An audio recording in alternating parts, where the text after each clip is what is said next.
Hey, are you all ready for some unpopular opinions? My name is Mekkah, and today I want to talk about unpopular opinions.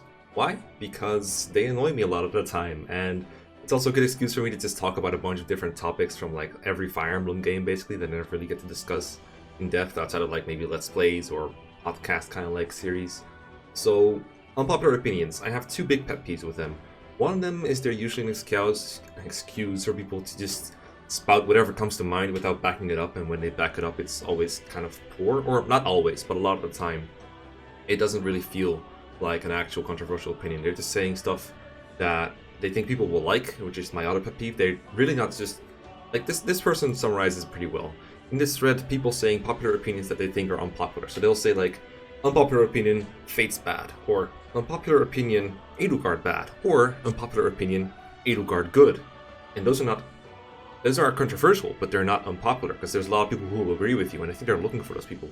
And also, they just tend to be very poorly, like, there's very poor argumentation a lot of the time. Like, there's people who are like, unpopular opinion, mounted units bad, because their stats aren't very good, and that's obviously completely untrue. There's so many examples of good mounted units in the Fire Emblem series, and these people, I feel like they're often trying to, like, look like, oh, I'm not an LTCer, I'm a casual player, and, like, I don't care about low turn counts, I'm so cool. And like, yeah, you can play whatever you want. No one's telling you to LTC, you know. Those are the kinds of unpopular opinions that I really hate. So today I've gathered a couple from the Fire Emblem subreddit. Every once in a while there'd be like an unpopular opinion thread, and I got these from like a pretty old one. I censored the names in all of them because I want to talk about their opinions and not the person. This is not meant to offend in any way. I'm gonna not make it personal. I'm gonna talk about, you know, their opinions and their facts. I'm not even gonna bash all of them. Like, I didn't just gather a bunch of bad ones. I just gathered basically the first 15 I saw or so. I thought it'd be fun to talk about them. I could have picked Transforce instead, but I feel like Transforce forums these days, when I look at them, it's like a bunch of 13-year-olds from what I can tell.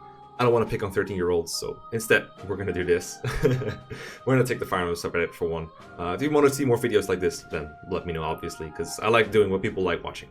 So, unpopular opinions. Yeah, first one that I've got. Fates' plot is my favorite in this series. The villain is awesome in both design and personality, and the fact that it lacks the evil MacGuffin some other games have is a big plus. So first of all, props for actually having a controversial opinion and having, or like an unpopular opinion, because a lot of people in subreddit don't really like Fates, but still getting a bunch of upvotes for it, like 112 points is quite a bit. Yeah, that definitely fits the thread.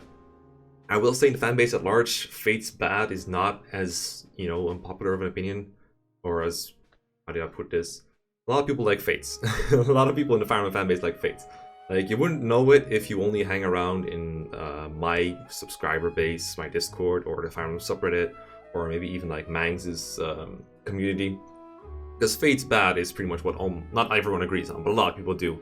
But don't forget, those games were a huge success for a reason. A lot of people like Fates, and it is cheesy, and personally I don't really like it for Fire Emblem, but it works for a lot of people. So I don't think it's necessarily... I think people who would try other games probably would like those games plot more. I want to say that, but I don't know for sure. I personally don't like the cheese that is Fates, but, you know, each their own. Definitely an unconventional opinion nonetheless.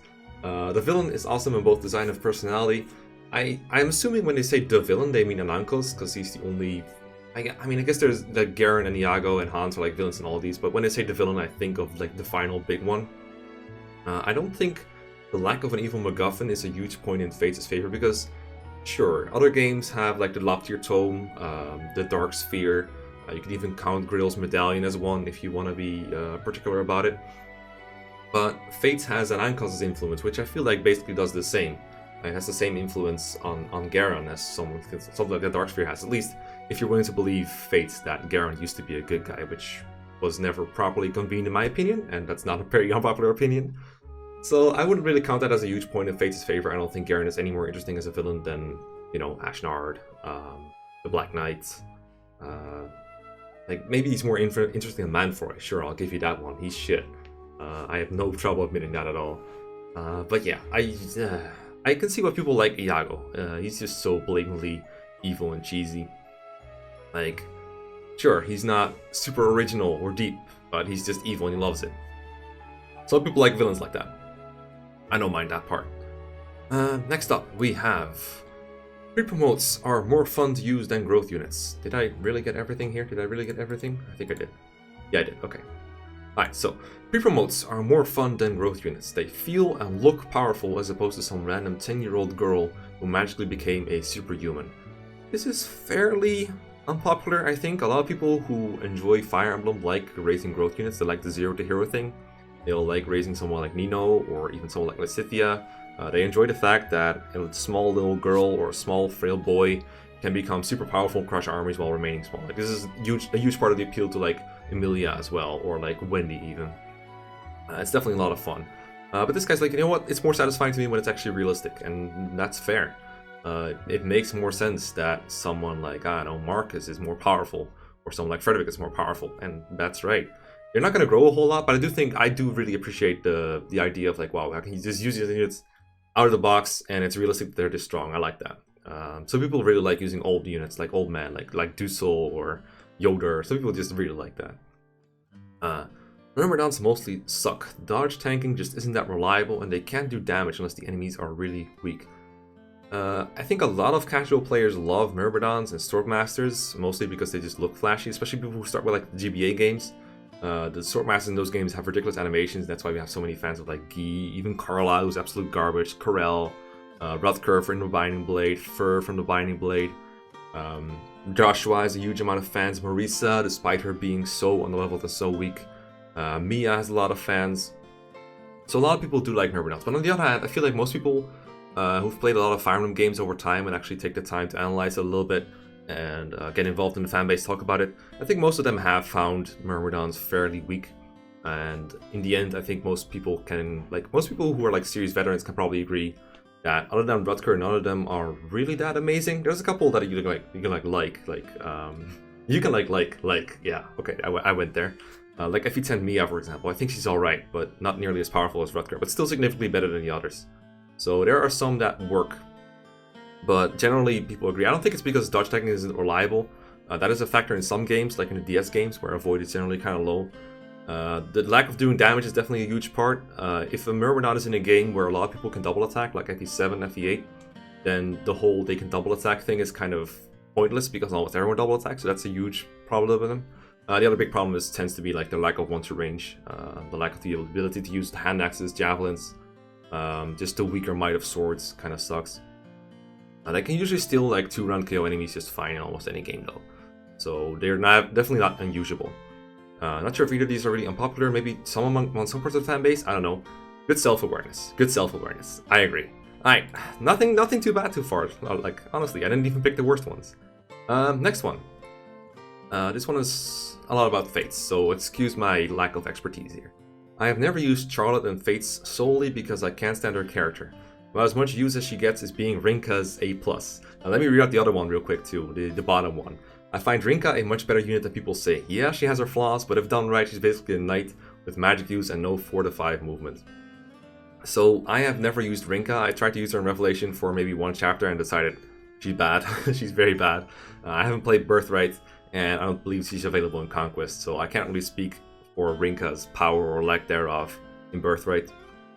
I know Charlotte, all I know about her is that, well, her personality is kind of dumb, but at least she has an in-universe good reason to behave the way she does, which is just marry a rich man, which, you know, it works better as a explanation for her behavior than Camilla's concubine wars, at least. But I can understand not liking Charlotte's, and I really don't think that is controversial. Not using a character because you don't like their personality, it doesn't make sense if you only care about the gameplay, but, you know, some people, they also care about, you know, personalities and fitting things. They like killing certain bosses that have connections to some player characters with those player characters, that kind of stuff. I can definitely appreciate that. I don't think that's very unpopular.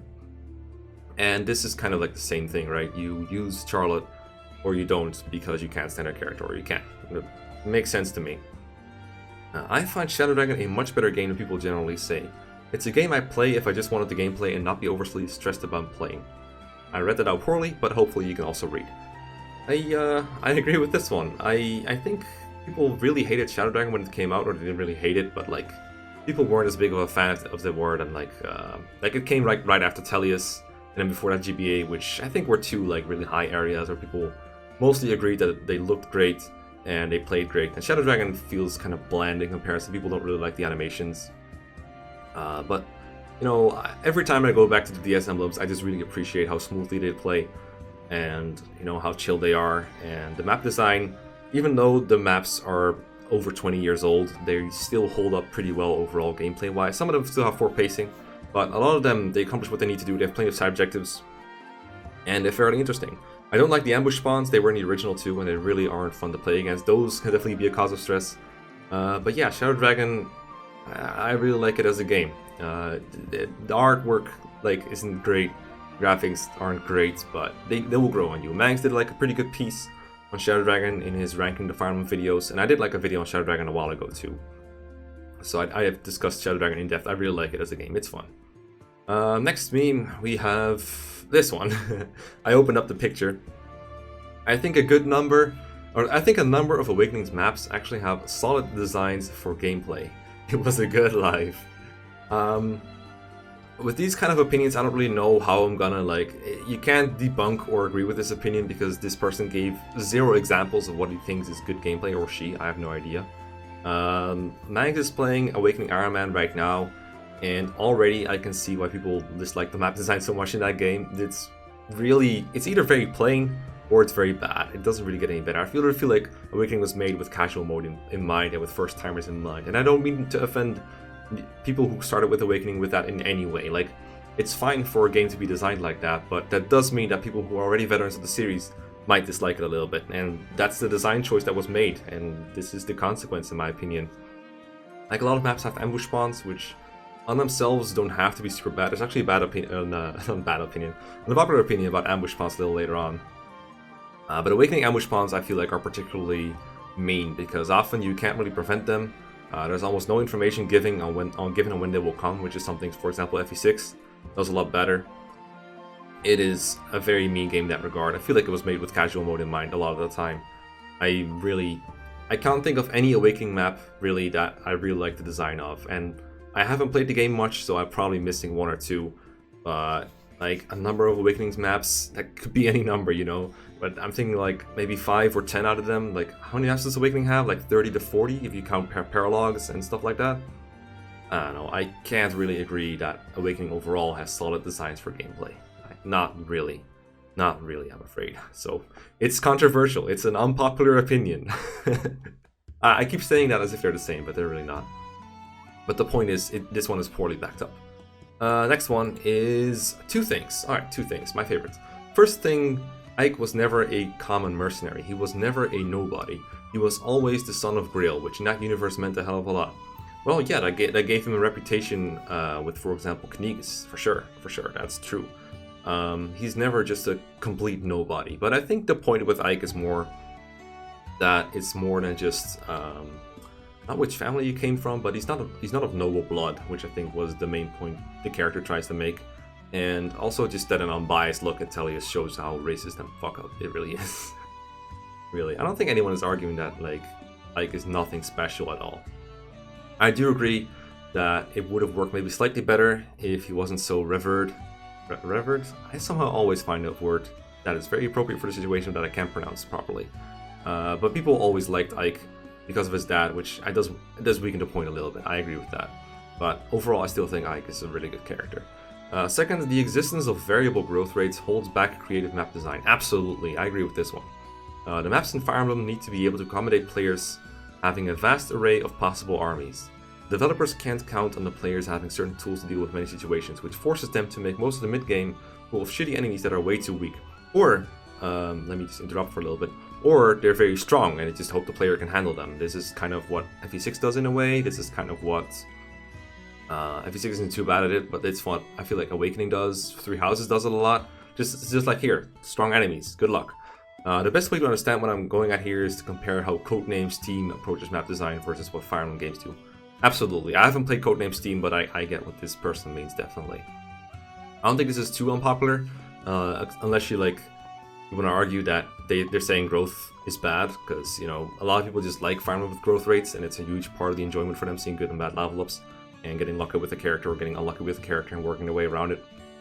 There are numerous Fire Emblem hacks with, 0% growth, and I don't just mean like changing the vanilla game to have 0% growth, but I mean, for example, if you take Don at some point made a really old Fire Emblem 7 hack that was kind of like a sequel to FE7. It was like between FE7 and FE6. And he just gave everyone 0% growth, and he designed the maps to be beaten with like a set army. It reminds me a lot nowadays of like what Chin of Shadows did for Fire Emblem DLC, for Fire Emblem Three Houses. Where you can really tell you can design a map around the tools of players available. But when you've got a player that can recruit like over 20-30 different characters with different growth patterns and certain benchmarks they can reach, it's really impossible to design a map around it, because if you make them bosses too strong, then you're relying on them getting a certain kind of character to a certain level or a certain stat threshold to beat that boss. But if you make them too weak, then there's no challenge. So it's very hard to design around, I agree. And I don't really think there's a good way to solve it with the way level design works in Fire Emblem nowadays. Especially if Three Houses is a trend, I'm having trouble seeing how we're ever going to get design maps back. Like, Three Houses has almost no situations where a character joins within a situation and they have some tools available to work their way out, but you have to puzzle through it a little bit. And even games right before that don't really have that many situations like that. Almost every character you get just kind of joins at your starting point or at a point where you don't really have to use that character very much to get him out of trouble. Think of like FE4, for example. That I like to use this example a lot. The area where Tiltu and what's her face, Claude, Claude, the guy, Claude, where they join. You to beat the pirates that come at them, you need to have Claude protected because he doesn't counterattack. Tiltu wants to counterattack, and you kind of want her to get hit and use Wrath. If she dodges, that's kind of annoying, but at least she doesn't take damage. And then what you can do is like you can either choose to attack with Wrath activated and then heal her, or if there's no enemies in range after you kill one enemy, is you can just leave her at low HP and she'll be able to Wrath again extra. And that kind of stuff is fun to play around with, and it's a huge part of the Fire Emblem appeal to me. And Three Houses really misses that kind of design, because you just get all the students at the start and you recruit some people along the way, but the map design isn't really made for any kind of specific class. So yeah, this really sucks actually. I really wish it gets better in future installments. The DLC gave me a little bit of hope though, but they still kind of fell short of what I think they could have done with it.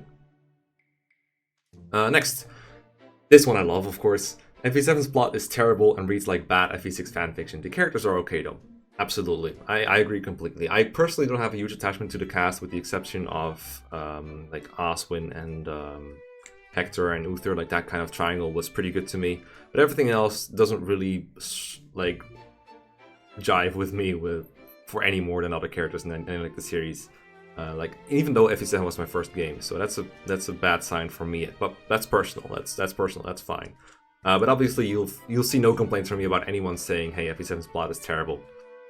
Absolutely agree, and I made a huge series about it, and you guys probably don't need me to advertise it any more than I did already. But yeah, Blink and Emblem, go watch it if you haven't already and you're interested in why, because it's really hard to explain in a short video. It's so bad.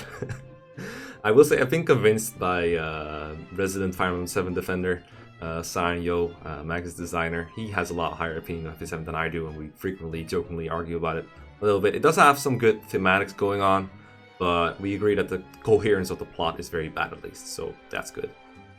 Conquest is not the best designed Fire Emblem. It's worse than FE6, FE5, and FE12 by a noticeable amount, and often relies too much on gimmicks you'll never see again to make maps interesting. It also gives you way too strong units like Camilla, Xander, and Leo. If you took away the name Conquest and you just replaced it with Revelations, I think almost everyone would agree. In fact, almost everyone agrees that Revelation is the worst designed Fire Emblem. I can see this opinion. See, I only played Conquest once, so it's hard for me to appreciate exactly how well designed it is, because I was mostly experiencing it blind. I found it tiresome to play at times, but still fair most of the time, if that makes sense. But I definitely think the games that this person named 6, 5, and 12 have better map design overall. Conquest, it never really feels very unfair, like you can't beat it, but I feel like you have to do so much math and planning in the head that it's not funny anymore. I like Fire Emblem when the map, the process of figuring out how you can best approach a situation, like the tools you have to take into account are fairly low in number and fairly simplistic. Just like figuring out how I do the most damage without taking more damage than I can afford to for a turn. Try to plan like 1 or 2 turns ahead to see where my character should be going or what their options should be next game. That for me is interesting enough. And a game like Fire Emblem 6, Fire Emblem 7, Fire Emblem 5, Fire Emblem 12, they do that all very well. It's very simple math. But Conquest throws in all these skills and, like they say, all these gimmicks that make it a lot more unpredictable. Things like shield gauges and stuff. I brought this up in my Conquest review, my final thoughts on Conquest. where I was like, who even bothers calculating exactly when a shield gauge is going to activate? And my answer the answer to that to a lot of people was, well, I do. I just see what the worst case scenario would be, and I take that into account, which is fair. But sometimes you might be on that edge where if like it activates against a certain enemy, you die, but if it activates against another enemy, you live. And unless you memorize the enemy movement order, there's no real way to know, because the game doesn't really tell you which enemy moves first. And I just think the process you have to go in Conquest are too mentally daunting per turn to do it properly. As a result, a lot of people will probably trial and error their way through until it works, and that's not my favorite kind of Fire Emblem gameplay personally. So I still can say that I think Conquest maps are bad, and in fact overall I think they're better designed than most entries, but I think Fire Emblem 5, for example, has a much better approach to map design than Conquest. With some exceptions. I'm not saying all of FE5 maps are good, but I just think FE5 maps just have more going on, but the things you have to do are more simple, but still more interesting. Like, they're not simple as in easy. They're simple as in anyone can do it. It just takes a couple of seconds or a bit to figure out. You have tools at your disposal, and you just figure out how to best to use them. And Conquest, it feels more like taking into account skills, enemy order, shield gauges. That stuff is less interesting in my opinion. But hey, it's just an opinion. That's a fact. It does give you. I do give Conquest props for giving you strong units, but still finding ways to nerf them. And unfortunately, that involves a lot of ninjas, which debuff you, which just makes the math more complicated. And I know it sounds like I'm saying having the player do more math is bad, and that kind of sounds like I can't be bothered to do math, but that's really not what I mean. But I hope my point is clear. But if it's not, somehow tell me in the comments, because I don't want to spend too long on one point. But basically the point here is the difficulty in Conquest is not the difficulty I like to see. I like a different kind of difficulty, not necessarily more or less difficulty. Same turn reinforcements are mostly fine, and people are big babies about them. I disagree with this one. Definitely not popular opinion though. A lot of people hate ambush reinforcements. The thing about those is the other side of the coin is also not ideal. Think like FE7 reinforcements, not the ambush ones, but the normal ones. FE7 has both for some reason. Those suck for map design. They're really not that great. They work in Conquest sort of because they're in clever positions, usually based on where your player units are. And in that way they can kind of catch you by surprise, but you still get a turn to prepare for them. Generally, I like it. The thing about ambush reinforcements that most people hate is they come out of nowhere when you're playing blindly, and they just kill one of your units you never saw it coming. So I think the best kind of ambush reinforcements, or the best kind of reinforcements in general, are things you can kind of prepare for, that you can kind of see coming and take preparations against. For example, FE6, it doesn't do it perfectly, but it does it okay, where it's the reinforcements are going to be coming from the south soon, so better be ready. Or I just played this map in FE12. That's the boss basically explaining to one of his lackey, hey, this is exactly the plan we're going to do. So the player doesn't get entirely caught by surprise, and they get to, prepare for it, but they don't just get to kill the reinforcements the turn they appear, like in FE7. And FE8 as well. FE8 doesn't have ambush reinforcements either. I think FE9 doesn't even have them. So, yeah, I think there needs to be some kind of compromise, and I think the games that come closest to good reinforcements and timing are Conquests, and then to a lesser extent FE6. Because FE6, it does it well sometimes, but other times it's just here's an ambush reinforcement, you're dead. Not often, but it does it sometimes. Birthright's plot is worse than Conquest plot. I've changed plenty about Conquest plot, but I pretty much scrapped and rewrite all of Birthrights. It's that bad to me. Personally, it's been a long time since I saw Birthright's plot. I saw Conquest plot a while ago. I just think all Fate's plots are bad, period. A lot of people say Birthright's plot is just inoffensive, but not necessarily bad. But I don't like any of it. I mean, it's really just Corrin's fault in my opinion. The way Corrin is written and the way the world is written around Corrin just doesn't work for me at all. Ike and Robin are terrible characters, and there is a big double standard in how they're judged versus how Chris and Corrin are judged. So this one is interesting, I think. I don't think Ike is a terrible character, obviously. That is a very unpopular opinion. Robin, a lot of people like him as the best Avatar. I still don't really like how Awakening is very Avatar dick suck heavy, as layman's would say it. But the difference between Ike and especially Chris and Robin, and also Chris and Corrin, is the game never says, hey, you're Ike, what's your name? Okay, this is you, and then they just show Ike. Robin, Chris, and Corrin are so blatant player pandering and fan servicey. Whereas Ike, he's the kind of hero that you see in a lot of fantasy stories and a lot of books and media and whatever. Sure, it's good to have a main character that is relatable and to some insert that you can project yourself onto a little bit. and get to know the world through, kind of see the world through their eyes. That's standard storytelling devices, and that's completely fine. But he's not there to placate the player. Placate the player. He is just there to have a perspective and, you know, a new, fresh look at the continent of Tellius. And, you know, I don't think there's anything offensive about that. I don't think Ike is a terrible character by any means. There are things that maybe weren't pulled off very well with Ike, but overall, I think he's one of the better lords in the series, and that is not an unpopular opinion, I know that much. Whereas with Robin, and then much more so with Chris and Corn, obviously they're just there because players, it just feels like wish fulfillment, and that I think is one step beyond having a relatable main character. And I don't think that's really double standard. I think there's a very clear difference. But yeah, I don't like Robin either, so I'll sort of agree with that one. I don't know if he's terrible. I've seen that just because Chris and Corn are terrible and Robin is better doesn't make Robin a good character. Let me just put it that way. Next one is pretty big. It's a pretty big boy. I remember a lot of people being upset that supports were removed from Radiant Dawn. In my opinion though, the support system in most Fire Emblem games is really clunky and should be replaced with a more streamlined option. But I think it stays around mostly due to its status as a series staple, but in all honesty, it's a rather cumbersome, inefficient, artificial, and inadequate way of presenting characters. I've played most of the series minus Marth's games in FE6, and I've yet to see a support system that had a natural and smooth integration into the gameplay. Path of Radiance was the best among these mediocre implementations, but I consistently unlock a minority of the supports available since I play efficiently. FE7, FE8 was the absolute worst. FE6, okay, never mind. For a moment I was like, how is FE6 not worse than those? Because the supports in the game are so slow, but he didn't play FE6, or she. Besides the clunky implementation, the support system is a poorly integrated and weak means of bolstering a massive cast. Also, restricting supports between two characters and forcing them into the ABC structure is terrible. It doesn't facilitate natural character development, and the lack of linearity means that Sane can grow in one support and go straight back to hitting on women in his C support.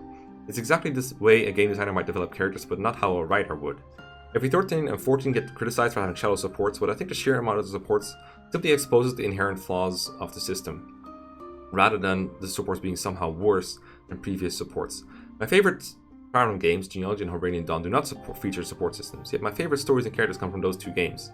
I would like to see an expansion and integration of the in-battle conversations of Genealogy and the base conversations of Radiant Dawn.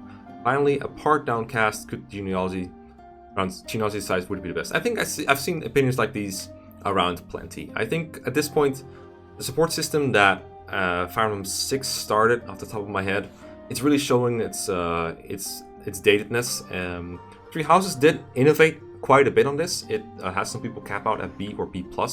It has like extra pluses for people who need more conversations.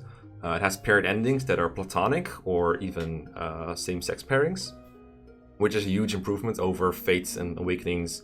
Everyone supports everyone and they can all marry, and that support has kind of come out of nowhere. Like, I do agree that in FE6, 7, 8, the support system really doesn't work for most players.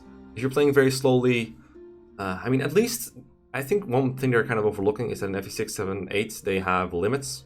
You can only have one A support, and I don't think supports necessarily contradict each other in these games.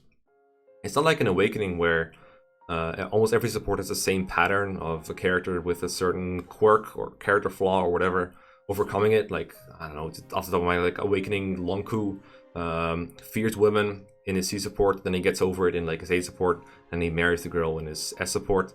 And if he just gets another C support, he's back to being afraid of women again. That kind of shit doesn't really happen in Fire Emblem 7 and Fire Emblem 6 as far as I know. Usually the supports are about different topics to avoid this, which I think was done fairly well.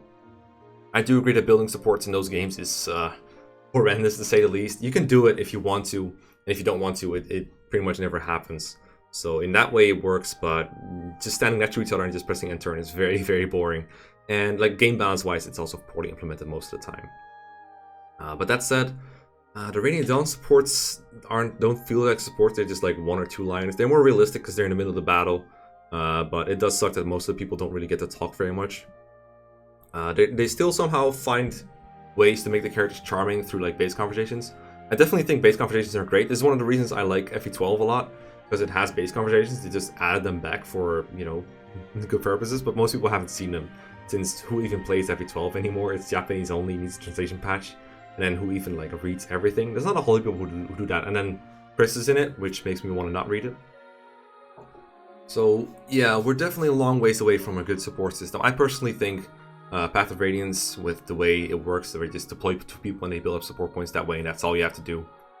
Definitely one of the best mid grounds for this. I just think people should probably have a lower amount of supports. They tried it in Echoes. Conversations were too short for most people to taste it, so you can probably cherry pick ways to build supports between the whole series and get a pretty much perfect system.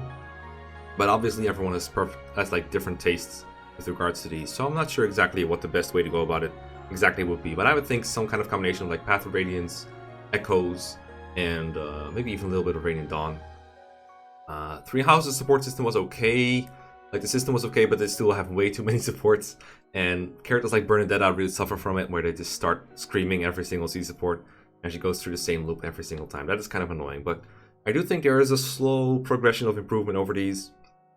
Overall, I do think base conversation would work really well, but people really like supports, but they're probably going to stick around, just like this said. This is not something a lot of people would disagree with, I think. Not a very unpopular opinion, but still worth discussing. Next, tier lists. Yes, my favorites. Tier lists shouldn't be based off of LTC in games that have no ranking system. The point of a tier list in a game without ranking should be informing players of how to beat the game in the most consistent and reliable ways possible. Also, tier lists need to keep in mind deployment. Tier lists for fighters are based on who the player should choose. There's little to use in tiering lords, as you need to field them anyway.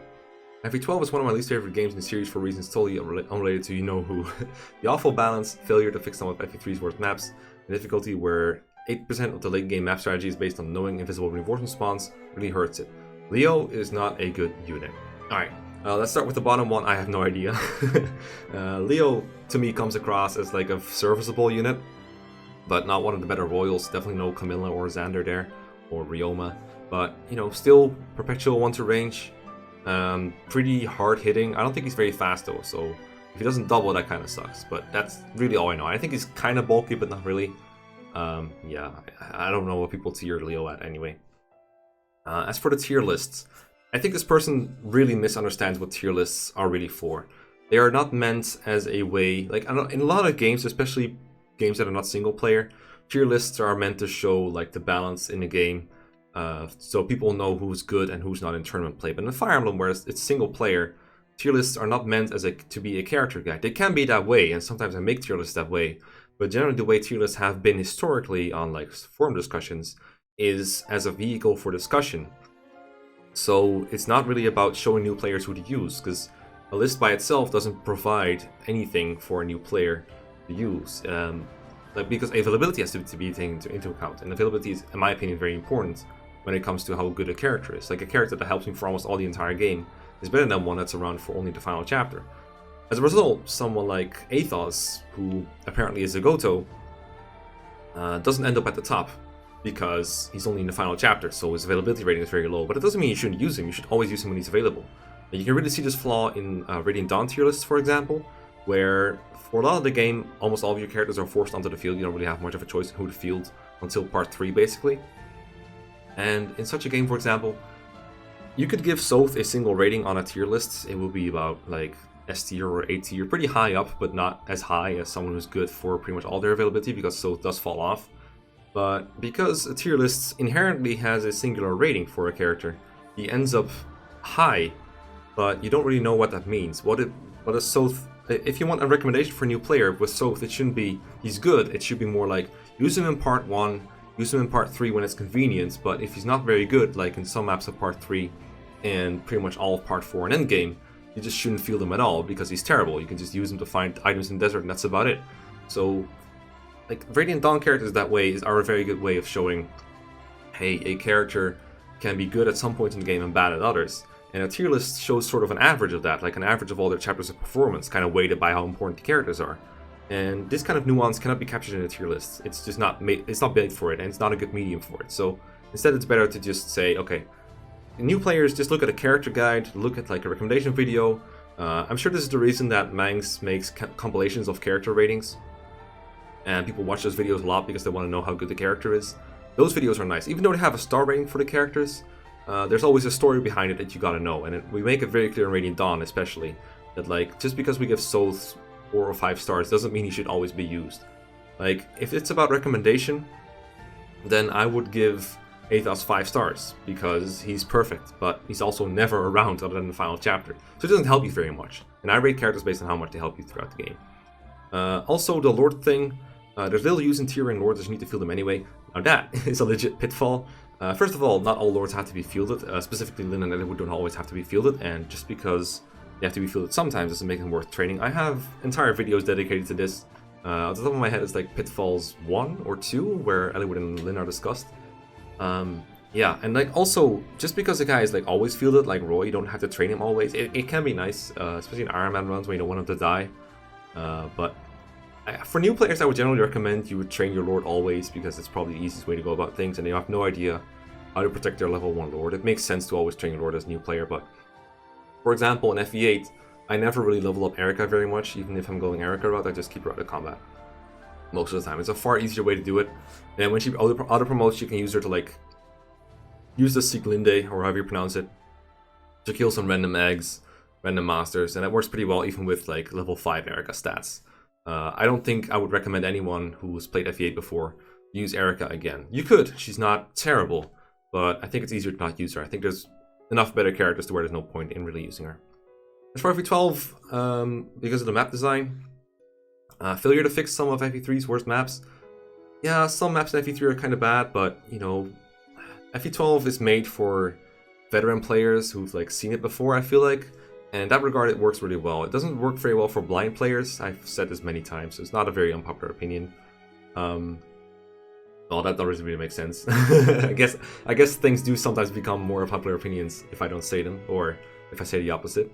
But the point here is that FE12 is fairly faithful when it comes to map design. And I think it generally does okay. It does alright. There are some stinky maps, like the Henri's Way maps are pretty bad sometimes. Like the desert is pretty damn horrible.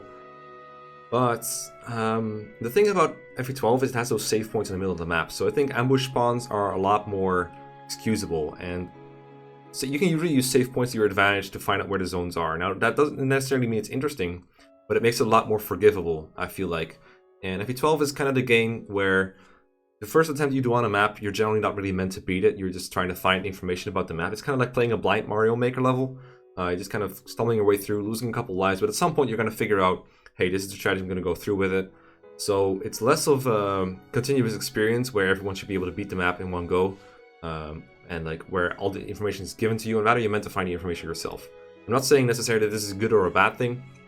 This person clearly doesn't like it. It doesn't really work for me in my playthrough right now, because every time I reset I have to spin the wheel, so I don't want to make use of the save points if I can at all avoid it. But I think for a lot of players, this could be a very interesting way to play Fire Emblem. But if you're used to a game more like FE7 or FE8, then yeah, it can feel a bit unfair at times, which is fine. But I think for players who are looking for a challenge, players who are looking to figure out their way through a map, and they don't mind taking multiple attempts at it, it's pretty good. And the save points really mitigate the whole, I have to restart the whole thing all over again because of a thing at the end. That's all in your hands, and the fact that save points have an opportunity cost to them makes that, in my opinion, all the more better. And this is, in a nutshell, why people like FE12. Alright, next one, very controversial. FE4 is kind of really damn boring. It's stupidly slow and easy. It can be. At times it really can be. I do think a lot of people who say this don't really use the tools to full advantage. Something like the return staff or the warp staff can help a lot to make the waiting less bad.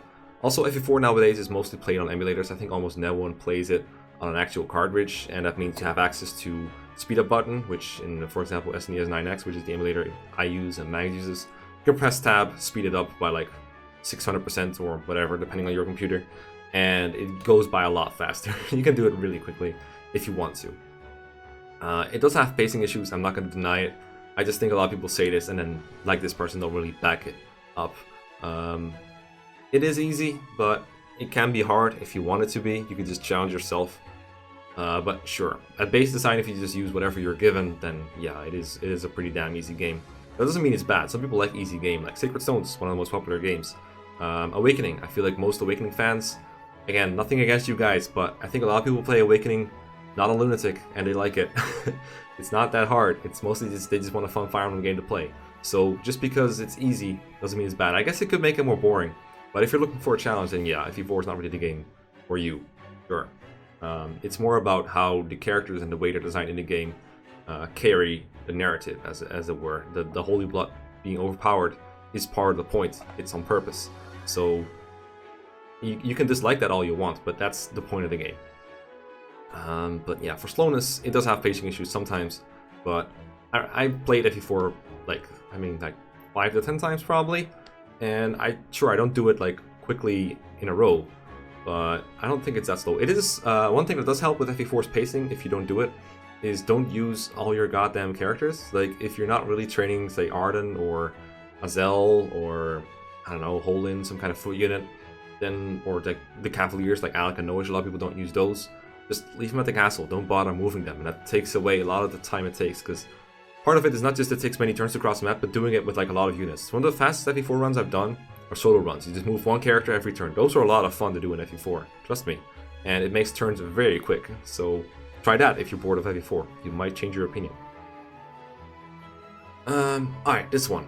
Thracia's fatigue system is only ever a bad addition. It doesn't encourage switching out your team, it downright enforces it. It becomes a nuisance more than a respectable mechanic. So first of all, nothing about this is really, I don't want to say objective truth, but like just because it enforces it doesn't make it a bad addition. Like it's actually like forcing a player into things is the way you can make your design come to fruition.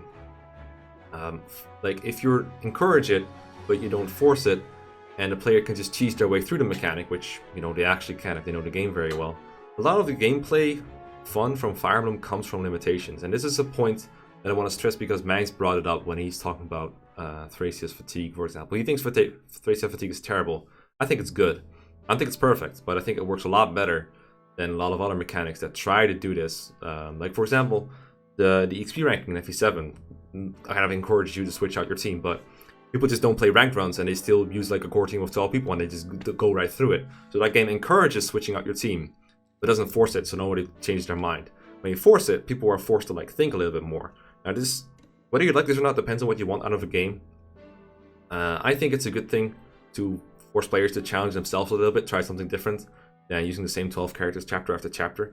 And Thracia is built around this. There's a lot of good pre-promotes and a lot of characters that are good at base level. They don't really need a whole lot of stat growth to perform well. It doesn't even require that much combat to beat the game. There's only a couple of games or a couple of chapters where you have to actually fight your way through. So it works really well if you're willing to change the way you play.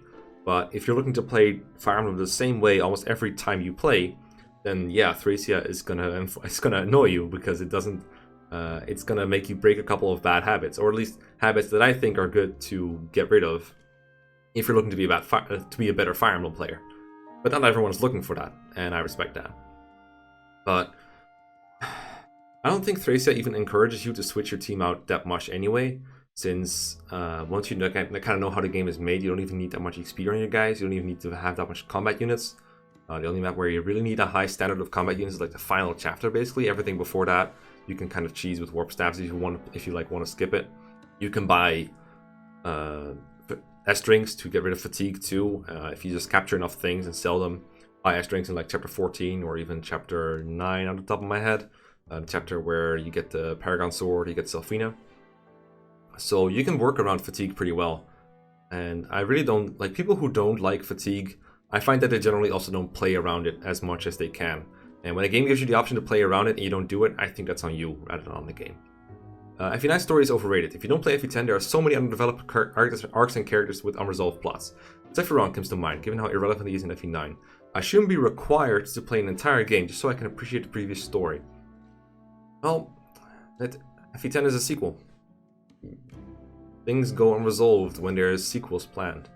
If you don't plan a sequel and you make one, you end up with FE6, FE7, or you end up with like a mid-qual of FE5, which is, you know, a good game, but it doesn't really add a whole lot to FE4 when it comes to the story. So this is kind of a necessary thing you have to do when you're actually planning a two-part game. So what you're basically just saying is everything that is part of multiple things is bad. Like you're basically saying Harry Potter the Sorcerer's Stone is bad because there's so many things left open, and I don't want to just require to play another book and then another book and another book and repeat until book 7 to appreciate the whole story. You basically just said everything that is part of a continuous series is bad, which, you know, to me that sounds pretty stupid.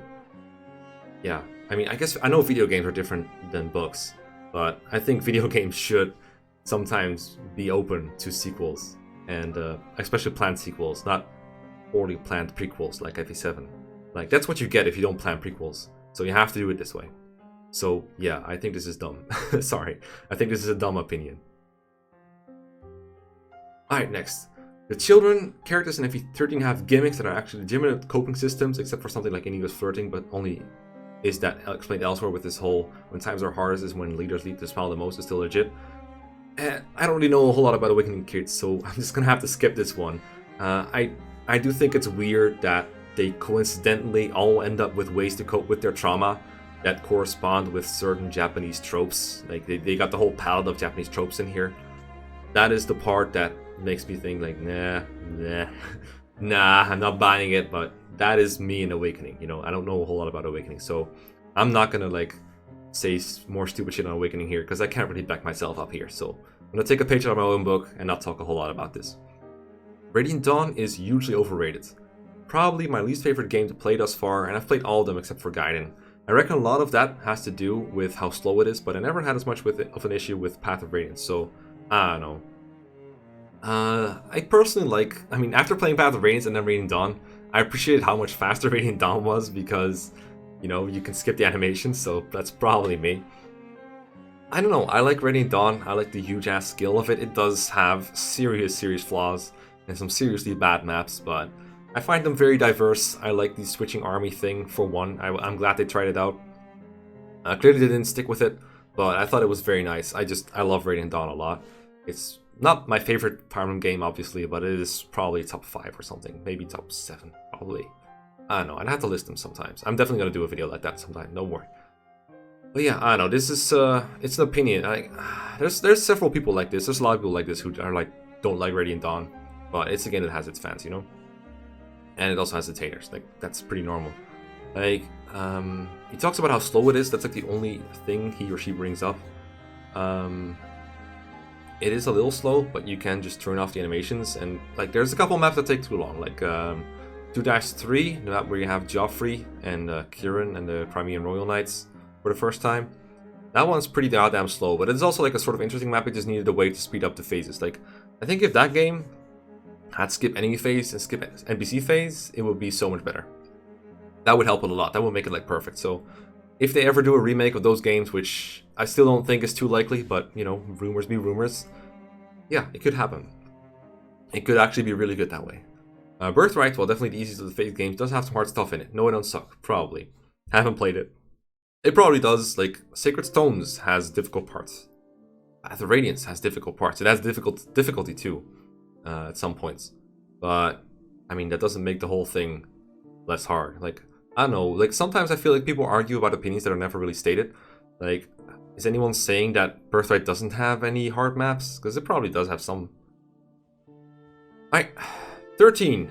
Unit balance is a bad design for a strategy game. What is important is that units aren't useless.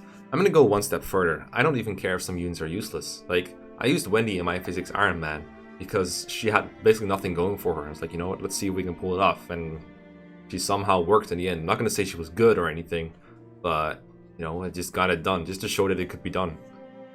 But yeah, units shouldn't be balanced around, like, all being equally viable. They don't all need a niche of some kind. They don't need to excel in a certain stat. We already know that not every stat is equal. Speed is a more important stat. Strength is a more important stat. Magic is a more important stat. HP, luck, resistance are less important stats, and a unit that excels in res and doesn't excel in speed is going to be worse than vice versa. So there's no need to like give everyone the same growth total like that. If someone talks about growth total to balance their game, you know they don't know what they're talking about, because growth total is not nearly as important as, you know, how good their speed is, how high enemy speed is compared to that speed, etc, etc, etc. So stat totals are bullshit. But in general, like, the Last Promise, for example, has like everyone with a certain growth total, and it does result in almost every unit being viable in some way. It still has some bad units, but I don't think the game is balanced anyway, because classes in GBA games are just so imbalanced.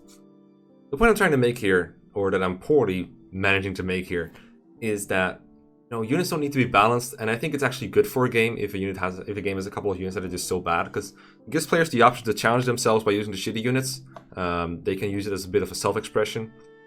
They can use a unit like Meg or Wendy to just be like, you know, I can be different. I can like have an unpopular opinion. I used Wendy and it was good, you know? People like doing that, and that's fine. So I would actually think FE6 would be a little bit worse if they made all units equally viable. It'd be boring. A lot of units will probably be too similar, because there's only so many ways you can build an average unit before you have to start repeating certain like builds. Like, you can't make everyone different if they also have to be equally good. So I think it's good that there's good and bad units. There's nothing wrong with that. Everyone should just be able to use what they like. And some of the units will be bad and some of them will be good. Like, I don't know. This shouldn't be an unpopular opinion, but it probably might be. There's definitely people who say that like this game should be balanced more. They'll like talk about like FE6 and they're like, well, this game's bad because, you know, the units are unbalanced. And like, yeah, there's definitely some pointlessness in FE6 and the way characters are. But I feel like most of it, even in FE6, characters are intentionally terrible. Like, for example, Sophia and Wendy. They still have their purpose in the game. Wendy as being like a kind of an underdog character that's like a challenge to train. It's just like the Knight Triangle attack, which is definitely a gimmick that makes her slightly more fun to use. And I mean, a lot more fun to use. And then Sophia is like purposely bad, so you have to protect her in the desert, but she's more mobile than most of the other units, right?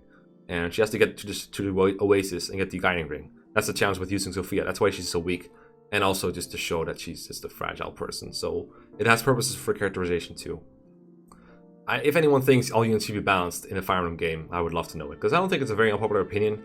But at the same way, I do see people bringing it up from time to time that it's like a bad thing. Like, people talk about it in Revelations, but the thing about Revelation is that almost everything about it is bad. And the character balance points kind of gets lost in the thing. I don't think necessarily the part that everyone has, that the balance in Revelation is so bad, makes Revelation much worse.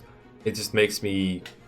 I just think they didn't put much thought into it, basically. That's what it shows. It shows a lack of care in the game more than that itself is really bad. It's just more like polish on the game that's lacking. Like the way that Shura and Nyx join in the same chapter with such different stats and levels shows that they didn't really care. Alright, are you guys ready for last unpopular opinion? And I only noticed this one when I was going through the thread for the purposes of finding things for this video. Now this is an unpopular opinion. What kind of dumbass would post this, you know? What kind of dumbass would post this? This is just stupid. There's no arguments here at all. There's just nothing to back it up. This is absolutely stupid. Anyway, thanks for watching, guys. I hope you enjoyed me talking about bad opinions for 50 minutes or so. Also, if you've got any unpopular opinions of your own, post them down below, and maybe I'll make fun of them in the next video. I mean, talk about them next video. See you around.